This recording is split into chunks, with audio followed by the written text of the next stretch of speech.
All right, if we are live, and I believe we are. So, Happy New Year, everybody, and welcome to the second episode of All Pro Sports Podcast here in continuation of 100 years of the NFL from last year. Last night, of course, I had my co host Billy McGee with me last night, and tonight I'd like to introduce my other co host, Griff Barlow, here tonight, and we'll possibly just be discussing some of the latest news in the NFL and in college football, as I mentioned with Billy McGee last night. But first of all, Griff, kind of as I was talking to Billy yesterday, certainly just an incredible semifinal matchups over last week in between Michigan and TCU and Ohio State Yeah.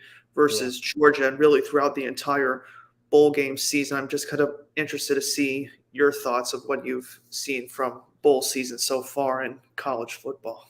Yeah, and I think, well, first of all, I appreciate you having me on again. It's really always a pleasure. I really enjoy doing this. Um, but I think if you're looking at the perspective um, of the playoff committee themselves, or really just the NCAA, I think that's the best thing maybe you could have asked for. Maybe with the exception of like the potential targeting at the end of some of those games or throughout the games, I think that was definitely a concerning issue. Um, with a little bit of how the games played out. But overall, I think those are two of the more exciting playoff games we're ever going to see, especially to kick off with the TCU game, in the mid to late afternoon, and everyone being able to watch that before you can even go out and watch the Georgia game, where everyone really was looking forward to. TCU really stole the show when it came to Yeah. Mhm. just offensive flair. I mean, and losing Kendra Miller halfway through the game, Right. or even before then, really, and they were really just able to carry out that load. And I really think you have to credit the offensive line of TCU for supplying and driving that offense, as they weren't having to just rely on Max Duggan to make incredible plays, even though he still did. Was really interesting to see how TCU, I was mentioning this with Billy, they were kind of, one pundit in particular kind of said that TCU used a really unique defense. Instead of the 3-4, the 4-3, they play a 3-3-5 defense. So it was pretty unique to kind of see how that defense was kind of able to neutralize JJ McCarthy and that Michigan offense, even though it was a much more high scoring game than I perceived. I mean, I thought that if Max Duggan didn't have his turnovers. If TCU hadn't turned the ball over as much as they did, that game could have easily gone in a blowout direction for TCU. But they kind of let JJ McCarthy and Michigan back into the game in that Yeah, for one sure. series. Yeah, no, I agree. I think just looking at that game, I think we were really able to see that as effective as JJ McCarthy can be, he can also really be to his own demise when it comes to just oncoming pressure, constant pressure. And then I think when you have that, like you're saying, the 3-3-5 defense, when they're constantly giving you different looks and packages where they may be blitzing linebackers and dropping their nickels, or bringing their nickels off the edge and dropping their linebackers back into coverage, that really makes it hard for a quarterback to read when it's not such a simple 3-2 or a 4-2 defense, when you're pretty comfortable and loose with that sort of thing. But when you start implementing new corners into the nickel back position, and then like the that slot corner coming inside and blitzing off the edge, I think that made a lot of issues for McCarthy, um, as we definitely didn't see him play his best game. But ironically enough, even without Blake Corum, we were still able to see Michigan put up over 40 points. Mm-hmm. So I think that's impressive in itself. But I think we also saw that TCU has a lot of fight. But I guess my question to you would be: did you see TCU come out and show that they can be a national championship team? And I mean, clearly they have the caliber if they're since they're there, and well deservingly so. But do you think this was more um, to Michigan's demise, like to Michigan's downfall, really? Like, do you think they were exposed more, or do you think TCU really came out and just showed that they really are that type of team? I think TCU has been a really for real team for most of this season. I've captured a lot of their games, especially as I've been saying constantly. I just think the Big 12 is going to be in such flux as far as the conference goes over the next few years. Of course, Max Duggan is going to eventually be heading to the NFL, no matter if TCU is able to win the national championship. But I think of him, Quentin Johnson had a huge game as well on the TCU offense. It kind of seems like, they're the team of destiny this year, but they have got a tough challenge though against Georgia. But Georgia's defense was kind of neutralized a little bit in that game against Ohio State when CJ Stroud and those guys put up big numbers there. So I think they can go toe to toe with Georgia offensively, but I just don't know if their defense can put on at least a repeat performance unless they can kind of take care of their turnovers. Because I don't know if they got like 17 points or like 21 points off of turnovers when they played against Michigan, but they'll have to probably have that same result when they play against Georgia. I just don't know if they could do it for a second consecutive game, but I think their offense could, give Georgia some issues in the national championship game next Monday. Yeah, I think that's a great point. I mean, we saw Johnson, the receiver. He was, maybe one of the most impactful players of the game, if not the most. And yeah, you're all good. Yeah, just grab something. All right, now, do you want to keep going? Yeah, go ahead. Yeah. Okay. Well, basically, I thought that the way TCU – okay, let's go. TCU, I thought they were so impressive that throughout the year, you could tell that they were continuing to evolve and develop that run game with Miller. And then Johnson already being the stud he is going into the season, we knew he was going to be impactful. But I think the way that they've evolved to this point in the season, that their entire offense is clicking on all cylinders. And I think that showed versus Michigan, who typically has a pretty perennial defense when it comes to passing and rushing defense, that you don't see Michigan have, 30 plus, 40 plus points on them any given game, except for maybe Ohio State. And I think that says a lot about Michigan and their defense of the past. But just credit to TCU. I mean, I think at the end of the day, even I think Michigan fans would admit, I know Taylor Lewan the other day admitted that Michigan didn't deserve to win that game with the way they had played. But they definitely could have won the game as well. I think, like you're saying, with the turnovers leading to points, those are always – you look at the turnover differential in games, and those are usually almost always the telling points of the game. And I think in that case, that was the biggest issue that they had. So if Georgia is able to secure the ball, truthfully, I don't see them having too much of an issue with TCU. Just looking forward, I don't see Georgia losing this game unless we see a repeat of what Michigan did wrong. And I think that Michigan exposed themselves offensively and became way too vulnerable with a team with, honestly, probably less talent, and just allowed them to get outplayed and out-schemed. And I think that Kirby Smart has a big task looking ahead, and Will Muschamp for that matter.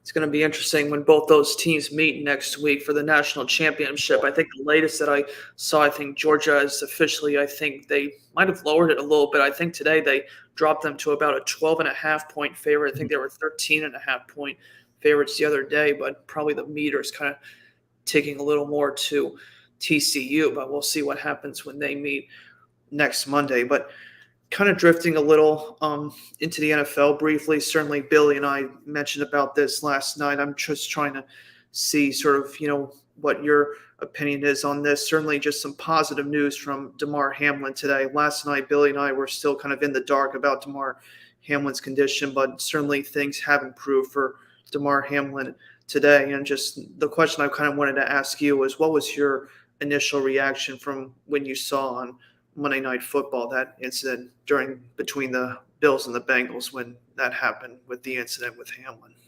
Yeah, and I think just to go along with most everybody, you can imagine that's scary. Just this in general, and just for it to be a sporting event the way it was, that it was broadcasted nationally, and that we were able to see it live, and that being one of the biggest games of the regular season, and for that sort of incident to occur is, I think it's going to change the landscape of the league, at least for the rest of this season, and then going into the off season. I think that the league is going to have to reflect and look back at this and really just be glad that Damar Hamlin looks like he's going to come out okay. Hopefully, although he's still listed in critical condition at the time.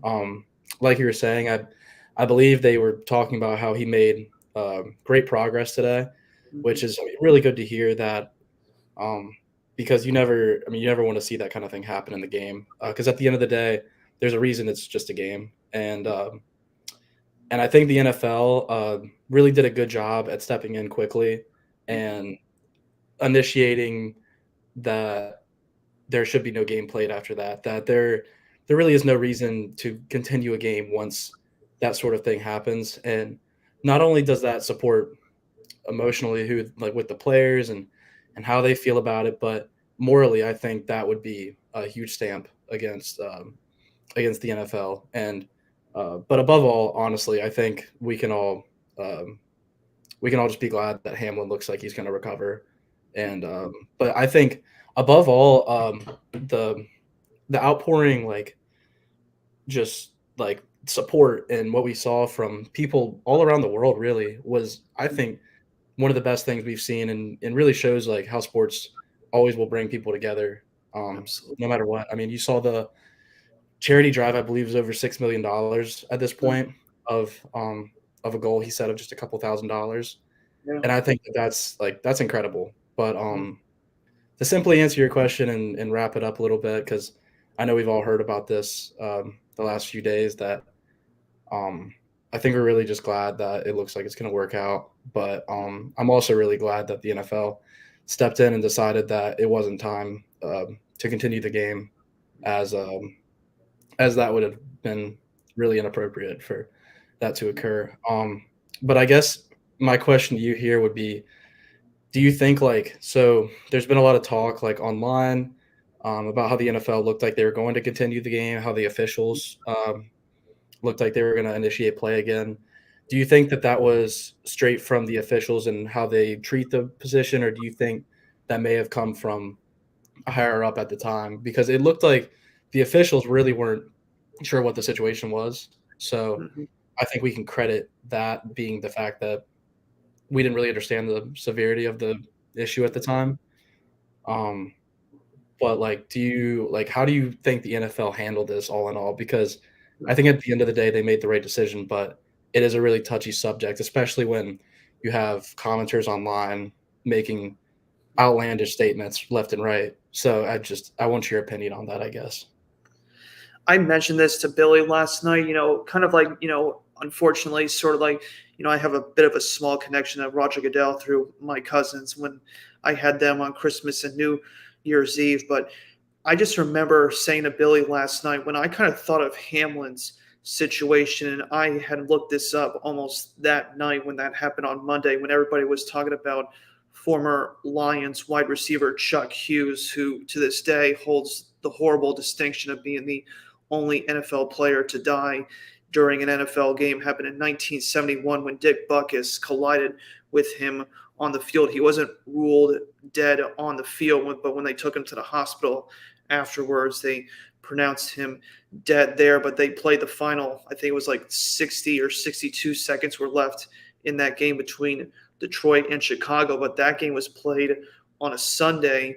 And then the Monday night following afterwards, Pete Rozelle could have easily canceled that Monday Night Football game. I can't remember who the opponent was, but I think the Vikings were playing someone that night, and I'm just surprised Rozelle just didn't call him and say, out of respect to Chuck Hughes, we're not going to play this Monday Night Football game. And kind of seeing the way it happened for about like an hour difference for them to try and make the decision. I saw the comments from Troy Vincent. I saw what happened with the NFL brass. You could make the comparison probably between like what Rozelle did and kind of what that lag of time was with Goodell. But, I just don't really know kind of which side to blame or which side to play on. But just seeing the players as emotional as they were, I said, you just couldn't play the rest of that game that night. I mean, Zach Taylor, Sean McDermott, Josh Allen, Joe Burrow, and all those guys, they just looked like they just didn't want to play that game. And when I saw both coaches just shaking their hands and seeing hugs and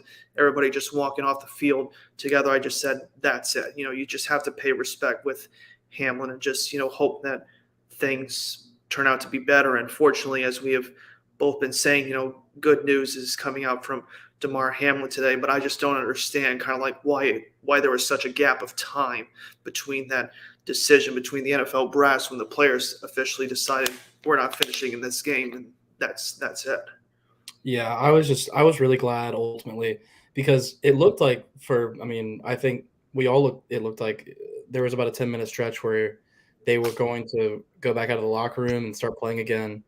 But once the details came out that he was being he was like CPR was being performed on him on the field, I think that's when it set in the reality. Like we not only would it be inhumane to tell these players and guys that um, consider him family at this point, as a member of the Bills team for 2 years now, that they have to go out and continue to play after seeing such a traumatic event. I think a lot of people described it well that if you see a coworker, pass away, and then the boss tells you to keep working 10 minutes later, I think that would be pretty concerning and pretty outrageous. And I think that that's the situation we were looking at. So there was no way, there was just, I thought there was really no way that we were going to see a game played that night. Right. And like we've kind of been harping on here that the NFL ended up making the right decision. But ultimately we're all just really glad that he looks like, he's going to make it. And, but for a while there, it was really devastating just to hear that news, especially being such a good guy, it seems like, as he was. I think the common fan really wouldn't know much of him, but as being a second-year guy at Pitt with a really promising career ahead of him. So I think we're all pretty unsure how he's going to be going forward in the next coming months and years. Obviously, we'll all be able to keep track of that, but for the time being, I think it's good signs that we're just at least going to have him back in our general society. I mean, like, you never want to see someone pass, especially that way. Exactly. So I think that's about all I have to say on Damar Hamlin, as it can be a pretty touchy subject when it comes to that kind of thing. But overall, I think we were able to at least see a really good NFL weekend for the most part, kind of wrapping up the season in week 17 up until that point. So, but like we've kind of been saying, it kind of just seems so meaningless once that kind of all happened, that I honestly haven't really been able to even think back and think much of the season anymore, or the week, because of the near tragedy that occurred. So, but I think we can go ahead and continue and try to at least look towards the playoffs and see where we can go from here, now that we know that he looks like he's doing better, I believe. I'm certainly looking forward to hopefully seeing him on the sidelines if he's able to get healthy enough and well enough once Buffalo does reach the postseason. Hopefully he can rejoin his teammates on the sidelines, not so much playing the game, but just still be on the sidelines and cheering for his teammates then. But just kind of maybe just diverting away from Damar Hamlin for some minutes here, just kind of seeing, what's happened over the NFL over the last few weeks as well. Of course, going into a pivotal week 18 this week with several playoff scenarios at stake. If you kind of wanted to ask me a question about week 18 or just kind of your thoughts going into the postseason, we'll probably just exchange a few questions here before we probably maybe just wrap this up with a quick episode here tonight. Yeah, of course. So I think it's pretty weird seeing week 18 for the first time, really going past that week 17 point. It's pretty odd, especially with the way that a lot of the league's been banged up.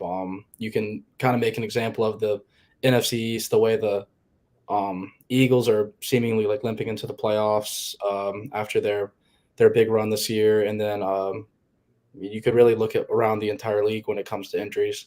But I think there's been definitely a couple of exciting divisions this year.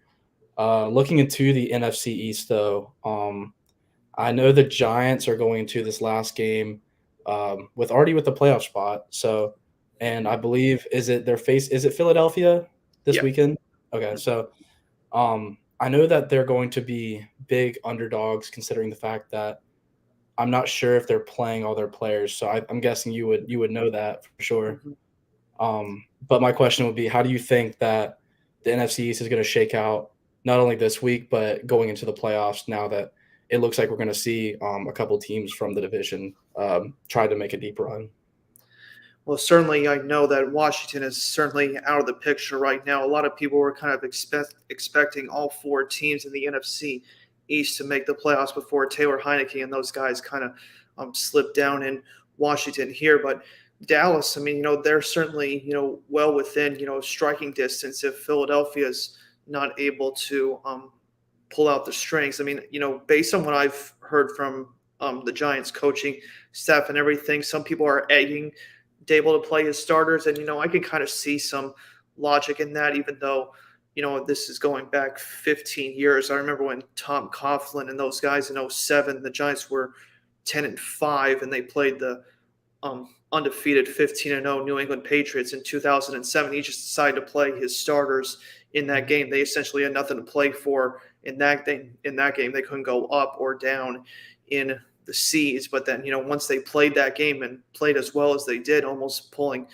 off, what could have actually been, their first loss of the season at the end of the regular season before they got them again in Super Bowl 42. But I just think the logic that Brian Dable is probably using here to not play his starters is just knowing this is like the first playoff game for a lot of these guys, probably just not a whole lot of experience and probably to rest some of the banged up guys because Daniel Jones certainly took some hits from Indianapolis's defenders last week. Maybe just give him a chance to give a week off and kind of seeing what happens there. But as I mentioned, Dallas, I think, if they beat Washington and Philadelphia doesn't deliver the goods, Dallas could certainly be in the running for the number one seed completely because Minnesota, as far as I'm concerned, they have looked like frauds in some of their games. Either they would just win tight games or they would lose games by tremendous margins because I just figured they would beat Green Bay last week before they just got annihilated by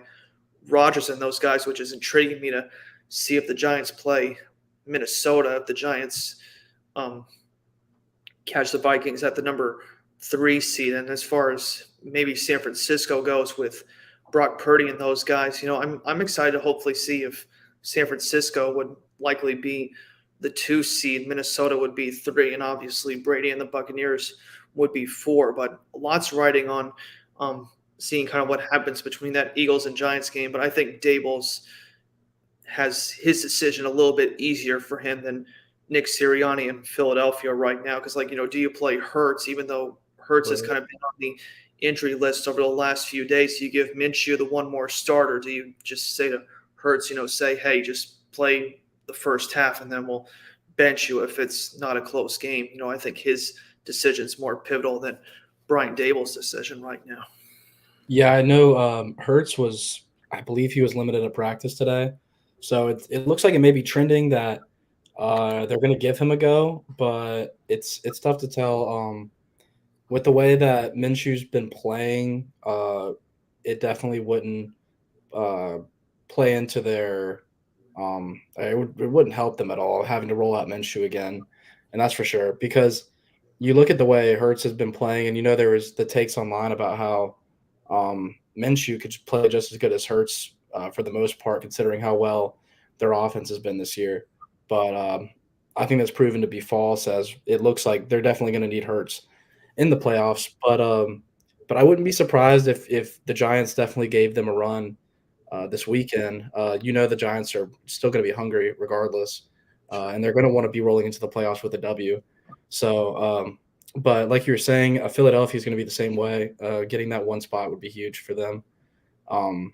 But I think we're going to see a pretty interesting weekend, especially in the NFC East, like you've been saying, and even in the NFC North. When you're talking about the Vikings being really just a fraudulent team, the whole back end of I wouldn't even say the back end of the year as much, but throughout the entire year, their point differential being in the negatives. However, they're multiple games above 500, and I think what we're seeing is that the Vikings really are. I mean, they're imperfect on offense and defense at the moment, with holes in their offensive line, and um, which really has made their run game slightly effective at times, ineffective at times. But I think the biggest thing is their defense as well, with some of those older guys in the back end. And I know we talked about this last time we spoke, but um, I wouldn't be surprised if we see the Vikings go out in the first round with the way that things have been going. Um, it's really just going to be interesting because with the playoff picture the way it is, and I don't have the entire picture ahead of me, but it looks like, I mean, don't be surprised if Brady and the Bucks sneak up on somebody Yeah. and make a run. I mean, how can we be surprised with Brady at this point? And then, like we're saying with the 49ers, the way they've been, um, and then how Brock Purdy's just surprised everybody. Mhm. Uh, I think Shanahan and Purdy can really walk into this playoffs and make a statement with, as long it seems like that defense is mostly intact and mostly healthy. And as long as the 49ers have that defense a part of them and fully together, I think we can definitely see them make a run just with the way their offense is designed to service the quarterback the way it does. We're really in for a treat, especially on the NFC side of things. Shanahan's issue is just he's just got to get past all his NFC Championship and Super Bowl woes behind him, blowing that 28-3 lead when he was the offensive coordinator in Atlanta, and of course blowing that lead that he had in Kansas City in 2019. But I've loved seeing what Brock Purdy has done for that offense, and certainly going into this offseason, John Lynch and those guys will certainly have their hands tied with Trey Lance and Jimmy Garoppolo's futures to um, be with them as well. But still kind of sticking though with Week 18, or just kind of seeing if there was any other questions possibly about the AFC side of things or anything else before we just kind of wrap this up here tonight. Yeah. I was just gonna go ahead and pull up the schedule real quick, just so I don't miss out on making any of these games. I think the Jaguars and Titans game may be a little interesting this weekend. That'll be huge. Mhm. Yeah, I think that's huge. I know that definitely has some implications behind it, considering with the way that that division's been this year. Um, and I think that having division games this late in the year um, keeps the league pretty interesting. And I think we can be pretty glad as fans of the game. I'm not sure how the players really feel about that as much. But I think having a night game, Tennessee versus Jacksonville, and we're seeing Tennessee is only 6.5 point underdogs, so it looks like Vegas doesn't really see them as being a team that's going to get blown out this weekend, especially with the way the last few weeks have been for Tennessee, where Tennessee really can't find a way to get a win, more or less just cover the spread in general. So I think that we're going to see some fight out of Tennessee, as they showed flashes in their defense last week as well, even though they had um, Josh Dobbs just having to simply service an offense that hasn't really been clicking all year. But looking at the rest of this schedule, what do you think about the New England and Buffalo game this weekend? Do you think, I mean, narratives are going to play into it, of course, but what do you think about that game, especially now that Buffalo obviously has their place in the playoffs? This is going to be pretty interesting this week for the AFC. And this is kind of what I mentioned to Billy about this yesterday, because what I remember is I know a lot of people have kind of been floating the idea about possibly resuming the Bills versus Bengals game. And I get there's a lot of controversy behind that decision, and certainly it's going to be a very hard call.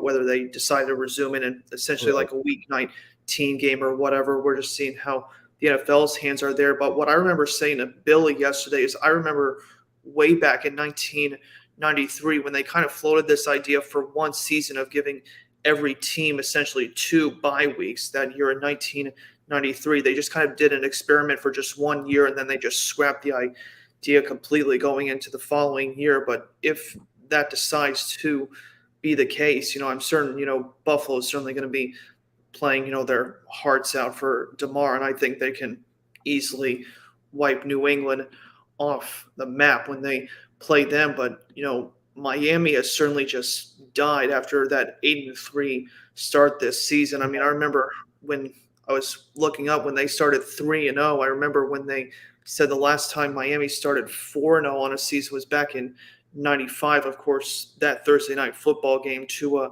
had his concussion that night, which kind of denied him that 4-0 start. But when they started 4-0 in 1995, they finished that year 9-7. This year they could start 3-0 and could finish under 500 if Miami's not able to seal the deal here with a win in their Week 18 matchup. So it's going to be a pretty interesting toss-up in the AFC East in Week 18. Yeah, I think that's a pretty interesting game that we're looking at.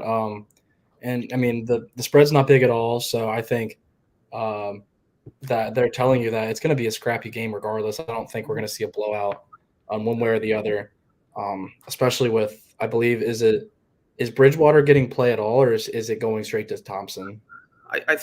I'm not sure Bridgewater's status. I know I kind of like that Skylar Thompson they played in the preseason, but I just don't know much about Bridgewater's status going into Week 18 right now. I believe he has a fractured finger. Hmm.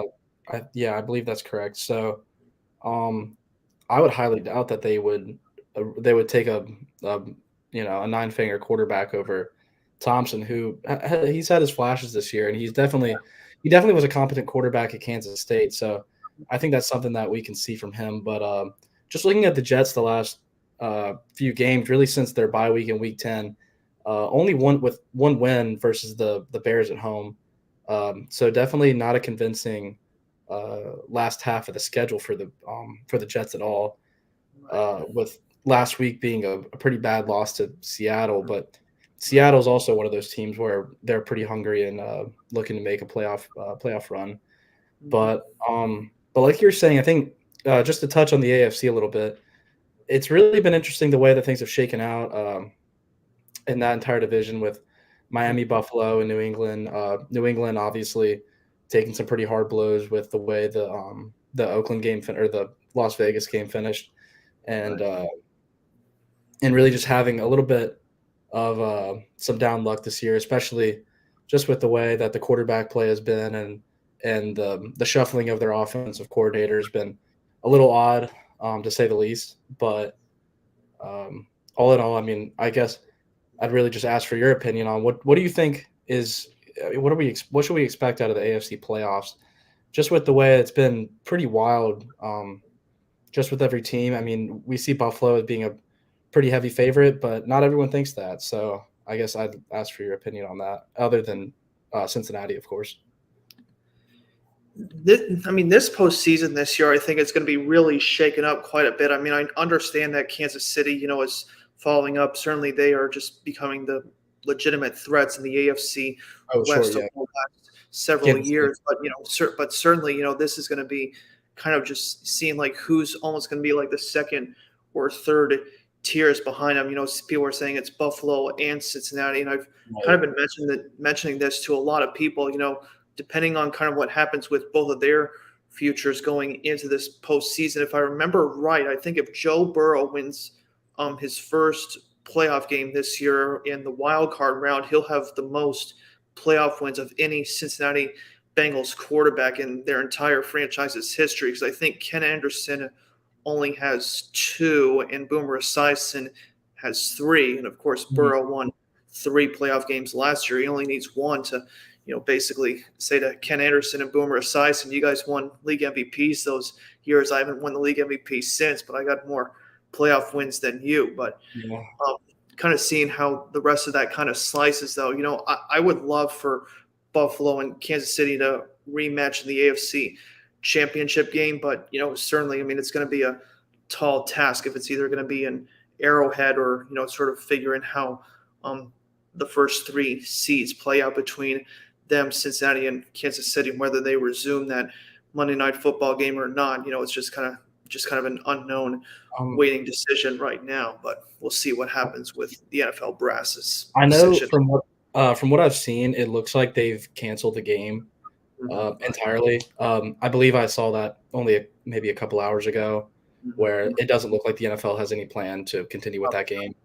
How they're going to continue with seeding and things of that nature, I'm guessing that's going to come down to some head-to-head, games Yeah, with some of the different teams, and I think that both teams are generally okay with that. I think I think there's not so. really going to be any argument, uh, as I think either team was going to be pretty close to where they're going to end up finishing regardless. Um, I guess we can really be thankful that we didn't experience this early in the year, I know. um, Right. which would, I mean, and like we've kind of been saying, I mean, it was such a near tragedy where you're not even really thinking about the games as much. I But know. if Right. you even like put it into perspective, how the NFL really was lucky to avoid how, I mean, you think about it, and if this happens on a Sunday afternoon, there's likely we're not going to see a Monday night football game, and then the Thursday night game is probably in the air as well with the way his status was held up until this point. But I think we're glad that now that we know he's doing better, that Mhm. we can continue forward and hope and pray that he'll continue to get better, and that the league will address the situation when it comes to the scheduling and the games moving forward, and maybe we won't see so much change after all. Which, I mean, at the end of the day, it's one game, and ultimately both teams are really good, so they're going to end up seeing either one another or one of the better teams in the AFC, regardless. So if they want to win a Super Bowl, they would have to see what either of those teams. So I guess that was really my take on canceling the game. That I there agree. really is. I mean, there was no big impacts when it came to anything like that. Maybe some. I mean, I can't imagine any of the fans could really justify their way of being upset with how that game ended. It's Right. definitely no fun for a fan to go out and see that, of course. Um, but I think everyone pretty much understood why the NFL had to go ahead and do what they did. So I don't think that actually impacts the playoff landscape nearly as much as people may think. Mhm. Yeah, we'll certainly see kind of what happens here in week 18. But, certainly, just if some people just still want to act disgruntled or whatever, I mean, that's their own peeve right now. Certainly just everyone's just, thinking, of DeMar Hamlin, and hopefully we'll see him, hopefully come wild card weekend if Buffalo is certainly one of the wild card teams going into the postseason in the AFC. But kind of just one or two last kind of interesting items of business that I just kind of wanted to bring up. I understand that we just kind of briefly discussed the um, semifinal games in college football. When Billy and I were meeting last night, we were talking some of the big moves in the transfer portal, and just sticking with the ACC here. One of the biggest ones that I had heard was with DJU from Clemson transferring from there to Oregon State, and I was just kind of interested to see kind of your thoughts on that, as well as some of the other big moves that you noticed in the transfer portal yourself. Yeah, I think we're seeing a lot of big moves from quarterbacks inside of the ACC moving all the way out of the ACC into the Midwest and to the far West with DJU. Um, and I think with DJ, he's going to have to find his footing. Or Oregon State really wasn't a bad team at all this year. No, So he's going into a program that's expecting bowl games and expecting to have a record above 500 next year, which Clemson had and would have had he been the starter for the rest of the season. But he really wasn't the realistic answer going forward. Now, is Cade Klubnik that answer? I'm not exactly sure, but he's definitely shown flashes that he can be. So we'll see where that leads. Where I think maybe give him an off season or so to really come together as the starter and bring in some new guys through the portal and bring some of those younger guys up into starting roles. I think we'll see Clemson develop a little bit more. Also, some bigger news though: Sam Hartman today going to Notre Dame. that's That right. was a really big move as well. Maybe even the biggest move of the offseason so far, and maybe the biggest one we'll see is Wake Forest all-time passing leader going to a perennial program in Notre Dame, where we saw a couple of different quarterbacks this year play for them with Buckner, and then I believe it was Drew Pine, I think it was. Pine. It was, and both of them showed kind of showed their flashes, but Mhm. I think we're going to see Hartman step into that starting role almost immediately, and he'll definitely make an impact now. And we also saw Devin Leary go to Kentucky. Mhm. Not really sure how that'll work out. I believe if Chris Rodriguez, the running back, if he stays, they may pick up some traction as long as they can find a way to retain that offensive line and get some receivers around them. Maybe they'll get somebody like a Wandale Robinson they had a couple years back when they were finding success in the passing game. But all in all, I think what we're seeing through the transfer portal is so much movement just at the top tier position at quarterback, and that I think we're going to continue to see this every year at this point, where the Right. first or second team guy. I mean, we saw how NC State ended up having to use 4 quarterbacks this year, Mhm. and Right. basically all due to injury, with the exception of Jack Chambers being benched for some younger talent.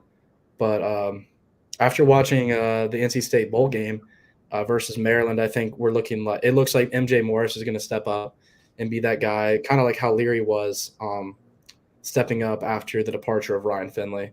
So I think it's going to be pretty interesting just to see how some of these portal moves are going to impact some of these programs. I know that um, Texas A&M, Miami, those were some pretty popular places to go ahead and get out of this year. So I'm Mhm. gonna be pretty interested to see where we're going to see the rest of this class head off to, as there's already been so many big moves. Absolutely. I'm certainly looking forward to seeing, especially after the success of Michael Penix, Bo Nix, and Caleb Williams, trying to see, how this class of 2023 is going to see what they can do in response to great seasons from those three guys and continued going into next year in 2023. But Right. probably just any last other items of business before we possibly just wrap this up, or anything else you could think of we didn't touch on? I mean, we hit about everything we could with the college landscape with the way it is with the bowl games, but with the exception of the last couple bowl games, which were all pretty exciting. I think those were pretty noteworthy. Mississippi State, that game was That's wild, especially the ending the the heavy. way it was. Mhm. With the spread being 3.5 points, and then Mississippi State getting a pick six on the last play of the game when they're throwing the ball around. Mhm. That was pretty wild to see. The Tulane game was awesome to Yeah. watch, Mhm.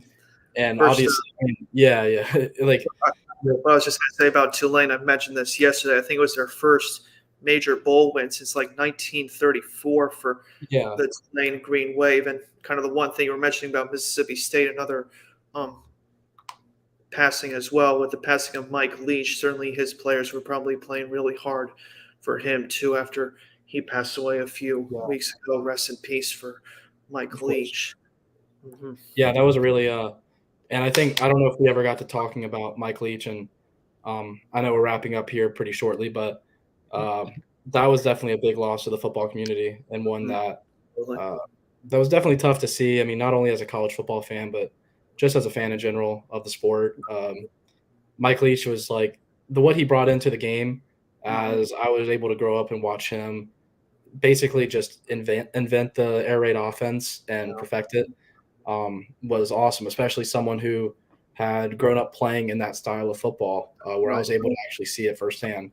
So that was really cool, just to see them honor him so well, and seemingly so many of the players just rallied around Mhm. um, just all of that, and really came together, and it was a really special game, and it ended up being great for them. So I was really glad for that. And like you were saying with the Tulane game, um, that was a fantastic game to watch. I know USC gets a lot of hate, of course, with the way that their season is, and Caleb Williams maybe not be the most likable guy to all people, whether you like him or not. I mean, he's a great player, but at the end of the day, that was just a fun game to watch. Mhm. Tulane really being a great team all year, coming out of the seemingly like coming out of nowhere and Right. really shocking the nation the way they came out and just absolutely dominated this year. They dominated their conference, their non-conference, and then into the bowl game with USC, which was maybe one of the craziest endings I've ever seen in a college bowl game. But other than that, I think the Rose Bowl ended up being a little disappointing with the way Penn State just separated from Utah, especially after Utah had such a great year. You would always love to to see them finish and capitalize. But at the same time, I think Penn State showed that they still are that program that's still top tier, and they think of themselves as a perennial team who's going to continue to push for that bowl spot, especially now that they're looking to expand. That we're going to start seeing those teams step into that role of wanting to be a national champion eventually. Right. Two quick points of order, kind of with going for those games as well. One of the things I really appreciated about Mike Leach, knowing just how great of a career he was, I'm certain he's probably going to get into the College Football Hall of Fame. But one of the things I really idolized him about is that when he first took over his first real head coaching job in the FBS, when he basically just turned the switch on the Texas Tech program, bringing that program the national prominence. And of course, after that, going to Washington State and then Mississippi State, you could see the success that he had like with those mid-tier programs, but he never kind of really seemed satisfied for getting like one of the bigger jobs in college football, going to like Alabama or LSU, Notre Dame, or some of the bigger schools. He kind of seemed more interested in going to those mid-tier schools and bringing those schools back to prominence from where they were, for many years ago. And then probably just the last one as well, you kind of just were bringing that up about the Rose Bowl, just a tremendous ending to the career for Sean Clifford and Penn State, trying to see, if we're going to see probably a number of day 2 picks, possibly him, Will Rogers, and some of the others that are kind of going to be behind some of the bigger guys with Bryce Young and Will Levis and a few others expected in the first round. But we'll certainly have that as a discussion for another day. But just kind of last item of business, if you wanted to have the last word before we close out for the night. No, I think it was a great podcast. Obviously, it's always tough to comment on things like the Hamlin situation, and I mean, I think what Twitter showed you this week is you have to be really careful with your words, the way you use them, and I wouldn't even call it a sensitive thing as much as it is just to be mindful of understanding the situation. I mean, I think we saw so many people lack that, and but I think going forward that we just have to understand that when it comes to that point, even though we don't really see that much in sports, it's just important to understand that we're all people. I mean, it's even if they're athletes, at the end of the day, it's people that we got to take care of, and we got to watch out for one another. So that's really just my last point on that, as I know that really took over most of sports media this week. But on the other hand of that, I think we saw a pretty good weekend of NFL and a really exciting college football playoff. So I was definitely satisfied with the way bowl season ended and what it looks like we're going into with the NFL playoffs. So I think that's about my piece for the week. So I really appreciate you having me on again.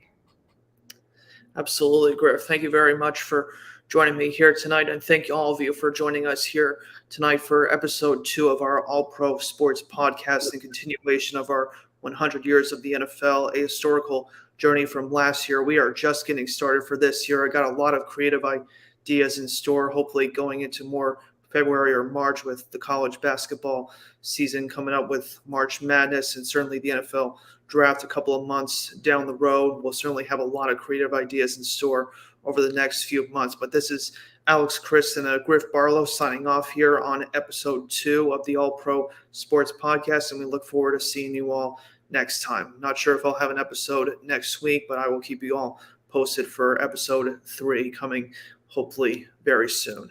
Have a good night, everybody.